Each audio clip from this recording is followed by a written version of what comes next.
This is the new 14-inch M1 Max MacBook Pro. Today I'm going to unbox it and share with you my initial impression as a content creator and a photographer. Let's check it out. What's up everyone? James Tan here. In 2021, Apple introduced two powerful in-house processors to the MacBook Pro lineup. They are the M1 Pro and the M1 Max. The model I get is the 14-inch M1 Max MacBook Pro with the maxed out 10-core CPU, 32-core GPU, 64GB of RAM, and 1TB of SSD drive. Let's have a quick look at what we get out of the box.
After 1 month of exclusive use in the photo and video editing throughout my daily life, is it a perfect laptop for a photographer and a content creator? I would say almost. I summarized my impression of the new M1 Max MacBook Pro into the following 5 areas. To my surprise, the 14-inch MacBook Pro is roughly the same size as my old 2013 13-inch MacBook Pro. The new MacBook Pro is actually 2.5mm thinner and roughly 30 grams heavier. I'm impressed that Apple squeezed a larger 14-inch screen in the same compact chassis. I could use all my sleeve, sling bag and backpack to carry it around. The 14-inch MacBook Pro provides a compact footprint to edit comfortably at cafe. The most important is, I can directly import all the photos and videos into the MacBook Pro without linking any external card reader anymore. Yes, the ports are back. I appreciate that Apple bring back the MagSafe charging port, the HDMI port and the SD card slot back onto the 2021 MacBook Pro. Keep in mind that all the MacBook Pro models before 2016 have all these ports. Due to whatever reason, Apple replaced them with 2 Thunderbolt 3 ports in 2016. Back to 2021 MacBook Pro, we get an upgraded charging cable and a separated USB-C charging power brick out of the box. The new MagSafe 3 charging port works the same as the older MacBook Pro MagSafe charging port. Move the MagSafe connector close to the charging port and the magnet is so strong to prevent the cable from pulling out accidentally. If you want to take it out, simply tilt and pull. The UHS 2 SD card slot is the most welcome port among the returning ports. It is so convenient to import all the photos and videos into the MacBook Pro directly.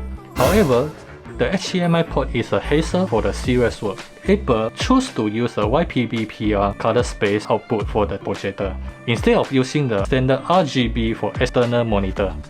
It seems to be a common issue for other M1 Max as well. If you are doing serious work and require calibrating your external monitor, you need to do some patching in the plist to get the correct RGB color space output. The quick solution is to use an external hub with a display port to connect to your external monitor. The hub I'm using is a CalDigit TS3 Plus. I get a proper RGB color space output without any patching done. Despite the irritating HDMI issue, the built-in 14-inch display is in another league. I couldn't tell you that how much I love to edit on the new 14-inch display. Set aside those fancy technical names, they simply mean that the new display is brighter and more contrasty. The colors are vibrant, the shadows are darker and deeper, and the highlights are more refined. It is fantastic to watch all the HDR content on the YouTube and Netflix. I have only one word to describe the new display: awesome. Something to take note here, you need an optimized HDR content to tell the difference in the brightness area. Otherwise, it looks the same as other normal display. Thanks to the 1000 nits sustained brightness, there isn't a problem to use the new MacBook Pro under direct sunlight. There are still reflections on the screen, but it is usable. Keep in mind that we have to use the Apple default SDR display preset to utilize the high brightness of the screen. Changing the display preset into other presets, such as the photography preset, our screen brightness is lowered down to a specific value. Apple locked the brightness setting and require us to work under the controlled lighting environment in order to obtain the desired calibration result. It's hard to ignore the noise when talking about the new screen. So far, it does not distract me at all. When open any application, the menu options do overflow to the other side automatically. If I'm watching any video or open any application in the full screen mode, the notch and the menu bar are hidden together. Another upgrade to the screen is the ProMotion refresh rate. It scales from 24Hz to 120Hz according to the usage. The ProMotion refresh rate is supposedly to give a better battery life and a smoother display. However, I do not see myself appreciating the ProMotion as much as it does on my iPad Pro. The new screen is not a touchscreen. I could not write or draw anything directly onto the screen. I could only convince myself that the ProMotion contributes to a better battery life in the MacBook Pro. The new screen is a massive upgrade from all the previous generation MacBook Pros. It would be wasted for such a high quality screen if the performance could not keep up with it.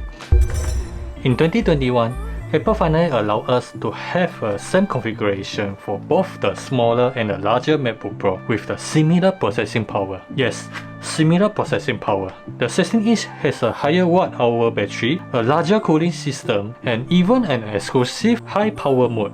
Therefore, I will not be surprised that the 14-inch MacBook Pro cannot perform as good as the 16-inch. Before I jump into a MacBook Pro performance, let's have a quick look at my editing process. As a side note, I usually have a few Safari tabs open and a video playing in the background during my editing process. Everything is running in a breeze throughout my 1 month editing, and there's no fan noise at all. All the photo preview is rendered immediately in the Capture One Pro and the Topaz Denoise. For 4K video editing, there is no proxy file and no background render is required in the Final Cut Pro. Just simply import all the videos into the Final Cut Pro, apply whatever effect you want, press the spacebar, and can watch the playback immediately. I have some observation of the CPU and the memory usage during my editing. Photo editing in the Capture One Pro and the Topaz Denoise usually consume about 15 to 20% of CPU and slightly less than 30 GB of RAM. For 4K video editing in Final Cut Pro, it could consume approximately 70% of CPU and also about 30 GB of RAM. If you are concerned about the swap memory, don't worry, none of them involve any swap memory at all. However, there's some hiccup in the Final Cut Pro. For example, if I apply the noise reduction onto the 4K video clips, I would experience some stuttering during the playback. Besides that, if I scroll through the storyline during the playback, Final Cut Pro actually blanks out a lot of information. When I pause the playback, all the information is rendered immediately. Besides that, I did not experience any performance difference between the power plug-in and the battery mode. Well, the MacBook Pro is getting warm, but still no fan noise is noticed. So, how long the battery could last for the photo and video editing on the maxed out M1 Max MacBook Pro? I tested the battery life of the MacBook Pro with 3 of my editing routines. However, the result is not so impressive to me. Depending on the editing, I could get about 5 to 6 hours of battery life without any external power source. But wait a moment, there is a low power mode in the MacBook Pro preference. I repeat the editing again, and guess what? The low power mode extends another 2 to 3 hours of battery life for the editing, making the MacBook Pro shines as a 7 to 9 hours of editing powerhouse. Therefore, I highly recommend you to turn on the low power mode when editing on the battery. Overall, I'm very impressed by the 2021 M1 Max MacBook Pro. As mentioned earlier, the screen and the performance are massively upgraded from all the previous generations. The keyboards, the Touch ID, and the speakers are also taking a big step forward. It is truly a portable productivity tool for the photographer and the content creators. If you are using one of the M1 MacBook Pro or going to buy one, feel free to leave your comment below to share your experience and your consideration. If you enjoyed my video, give it a like and subscribe to my channel. Thanks for watching today. Peace.